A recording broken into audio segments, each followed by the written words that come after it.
Any move by Israel to annex parts of the occupied Palestinian territory could effectively kill remaining hopes for peace in the whole region.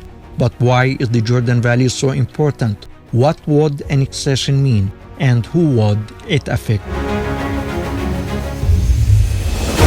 Historically, the Jordan Valley used to refer to an area between the Dead Sea and the slopes of the Mounts of Hebron and Jerusalem to the west. It also used to include areas between the towns of Besan and Safad along the western edge of Lake Tiberias, and stretched south between Ain Gedi and Oasis on the Dead Sea to the Nakab. These southern and westernmost points now fall inside historic Palestine. The Jordan Valley currently accounts for around one-third of the occupied West Bank, about 2,400 square kilometers.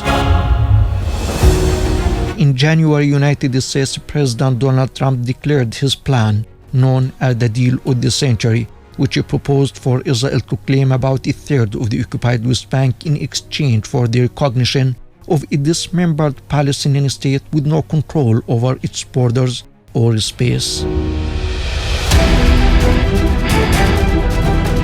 The announced Israeli annexation plan is limited to areas north of the Dead Sea, where 30 Israeli colonial agricultural settlements house around 11,000 Jewish colonists. To date, more than 750,000 Jewish colonists live in sprawling colonies in occupied West Bank and occupied Jerusalem.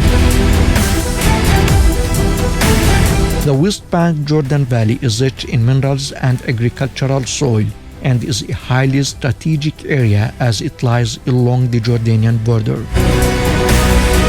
Israel has long prepared the ground for the annexation of the border territory, building a network of highways such as the Alon Road to separate and isolate the Jordan Valley from the rest of the occupied West Bank.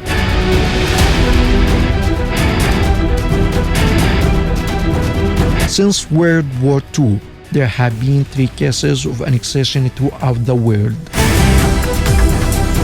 The first being in 1948, when Israel by force of arms annexed half of the territory that was allocated to the Palestinians by the United Nations in the 1947 partition plan.